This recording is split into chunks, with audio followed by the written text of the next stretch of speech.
तो चलिए फ्रेंड्स शुरू करते हैं। हमारा अगला टॉपिक रहेगा भौतिक विभाजन। ज्योग्राफी हम लोग पढ़ रहे थे, इसी में NCERT one liner question answer है। तो चलिए हम लोग शुरू करते हैं आज का क्लास। भारतीय उपमहाद्वीप मूलतः किस भूखंड का भाग है? तो क्या है? गोंडवाना लैंड। आगे देखते हैं। भारत में उपलब्ध पुरा चुंबकीय परिणामों के संकेत मिलते हैं कि प्राचीन काल में भारतीय भूखंड उत्तर दिशा की ओर विस्थापित हुआ।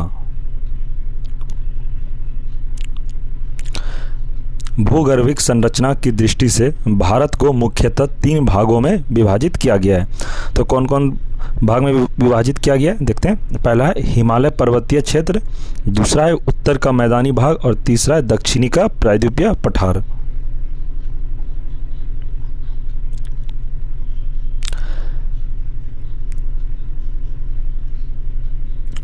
हिमालय का निर्माण समांतर वलय श्रेणियों से हुआ है। इनमें प्राचीनतम श्रेणी कौन सी है? तो ये हो जाएगा वृहत हिमालय। नेक्स्ट देखते हैं। उत्तर भारत में उप हिमालय क्षेत्र के सहारे विस्तारित समतल मैदान को क्या कहा जाता है? तो क्या हो जाएगा? ये भाबर कहलाता है उत्तर भारत में उपमहाद्वीप क्षेत्र को।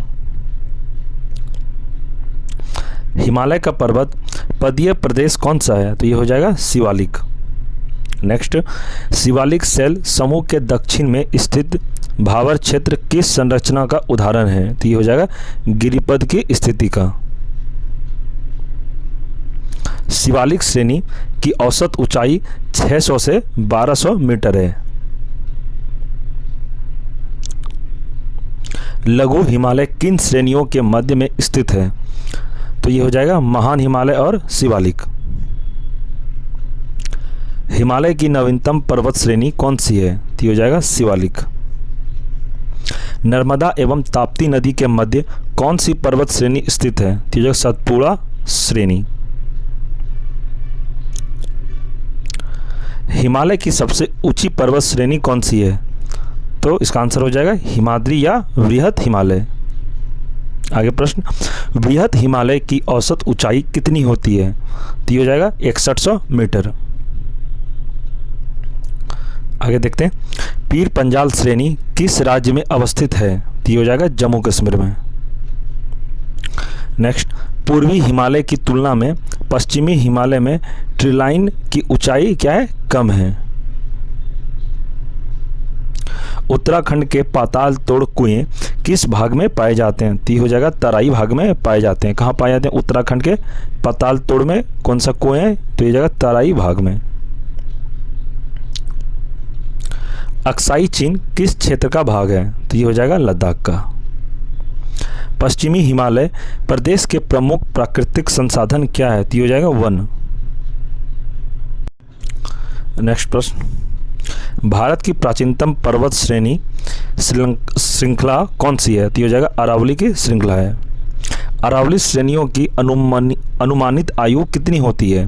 तो अरावली श्रेणियों की अनुमानित आयु कितनी होती है? 600 से लेके 570 मिलियन वर्ष। नोट में देखते हैं।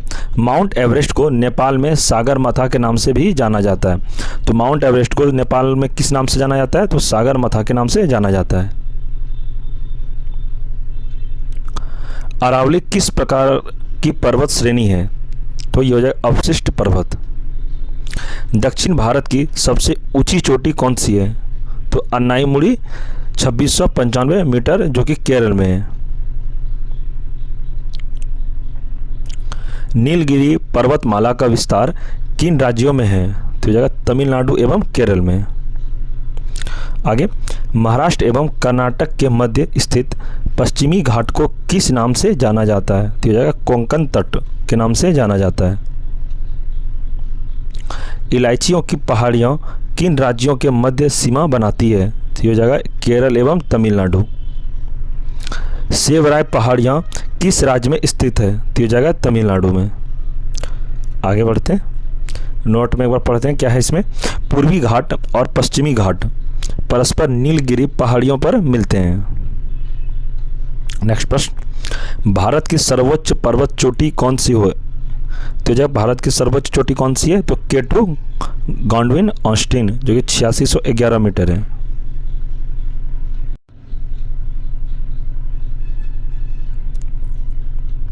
माना दर्रा उत्तराखंड को किससे जोड़ता है? तो हो जाएगा तिब्बत से। नंदा देवी शिखर किस राज्य में अवस्थित है? तो हो जाएगा उत्तराखंड में। अरावली श्रेणी का उच्चतम पर्वत शिखर कौन सा है? तो हो जाएगा गुरु शिखर, जो कि 1722 मीटर, जो कि राजस्थान में स्थित है। हिमालय पर्वत की एक श्रेणी आराकानियोमा किस देश में स्थित है? तो हो जाएगा म्यांमार में। आगे बढ़ते हैं। कुल्लू घाटी किन पर्वत श्रेणियों के मध्य स्थित है? तो हो जाएगा धौलाधर तथा पीरपंजल में। पालघाट दर्रा किन पहाड़ियों के मध्य स्थित है? तो हो जाएगा नीलगिरी और अन्नाईमलाई पहाड़ियाँ। नाथुला दर्रा किस राज्य में स्थित है? तो हो जाएगा सिक्किम में। लिपू लेक, माना एवं नीति दर्रा किस राज्य में अवस्थित है? तो हो जाएगा उत्तराखंड में। रोहतांग दर्रा किस राज्य में अवस्थित है? तो ये हो जाएगा हिमाचल प्रदेश में। नेक्स्ट, पूर्वी हिमालय में औसत हिम रेखा 3500 मीटर तथा पश्चिमी हिमालय में 2500 मीटर ऊंचाई पर पाई जाती है। आगे बढ़ते हैं। भारत का सबसे बड़ा हिमनद कौन सा है? तो हो जाएगा सियाचिन, जो कि लद्दाख में स्थित है। चौराबाड़ी ग्लेशियर कहाँ पर स्थित है? तो यह केदारनाथ मंदिर के उत्तर में। जो केदारनाथ मंदिर कहाँ पर है? तो ये हो जाएगा उत्तराखंड में। मेघालय का पठार किसका भाग है? तो ये हो जाएगा प्रायद्वीपीय भारत का। भारत के प्रायद्वीपीय पर्वत किस काल में निर्मित हुए? तो पैलजोइक महाकल्प में। आगे, अरावली एवं विंध्य श्रृंखलाओं के मध्य कौन सा पठार स्थित है? तो ये हो जाएगा मालवा का पठार।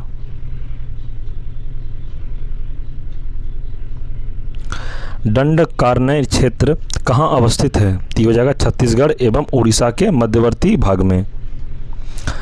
नोट में पढ़ते हैं। लघु हिमालय एवं शिवालिक श्रेणी के मध्य में विस्तृत समतल संरचनात्मक स्थल को पूर्व में द्वार तथा पश्चिम में दून के नाम से जाना जाता है। भारत का औसत समुद्र तल किस तट से मापा जाता है? तो ये हो जाएगा चेन्नई से। भारत के समुद्र रेखा की कुल लंबाई कितनी है? तो कितनी है? लगभग 7517 किलोमीटर। भारत के तटीय राज्यों में से किसकी सीमा सबसे लंबी है? तो हो जाएगा गुजरात की सीमा सबसे लंबी है। भारत के कितने राज्य समुद्री तट रेखा से संलग्न है? तो हो जाएगा 9। भारत के तटीय राज्य देख लेते हैं कौन सा 9 है। गुजरात, महाराष्ट्र, कर्नाटक, केरल, तमिलनाडु, पश्चिम बंगाल, आंध्र प्रदेश, उड़ीसा, गोवा।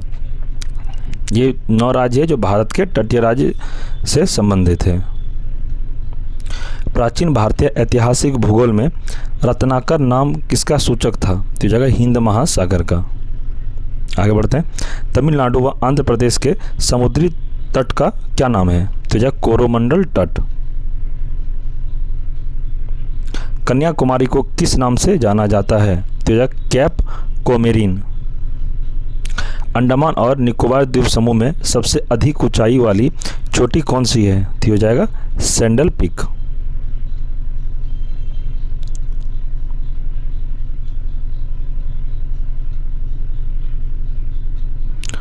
अंडमान व निकोबार द्वीप समूह स्थित क्या है? तो बंगाल की खाड़ी में।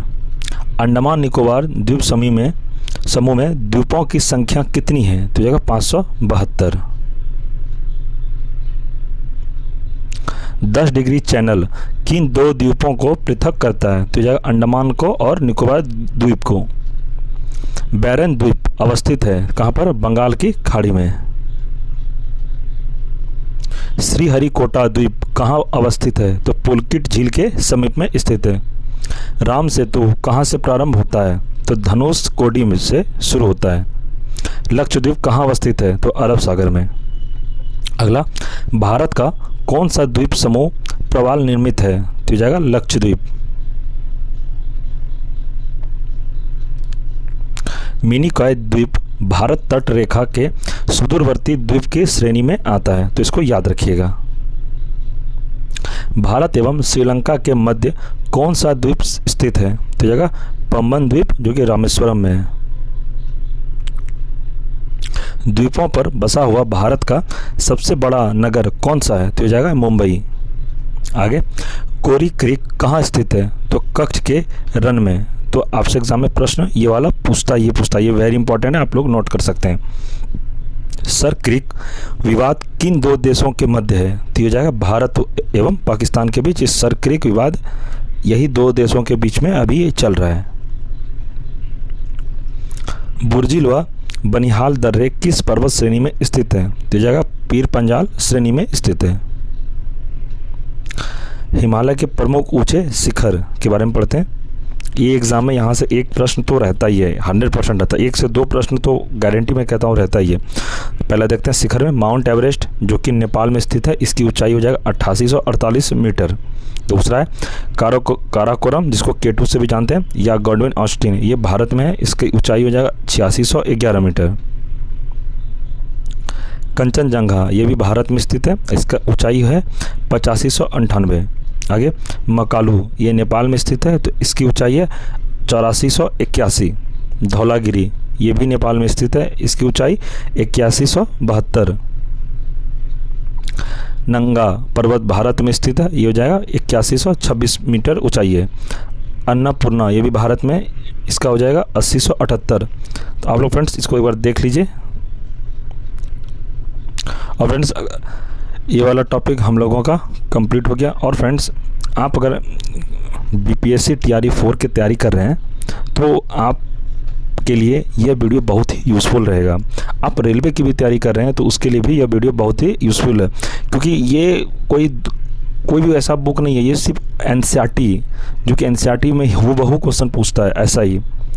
आप पिछले कई भी एग्ज़ाम से देखिए NCERT पे ज़्यादा फोकस किया गया है, तो NCERT वाला हम लोग का क्लास ऐसे ही डेली चलेगा। और फ्रेंड्स अगर आप चैनल पर नए हैं तो चैनल को सब्सक्राइब जरूर कर लें और लाइक ज़रूर करें, और आपके जो फ्रेंड्स कोई अगर तैयारी कर रहे हैं तो उसे भी ये वीडियो शेयर ज़रूर करें। तो चलिए फ्रेंड्स, हम लोग अब नेक्स्ट वीडियो मिलते हैं। जय हिंद, जय भारत।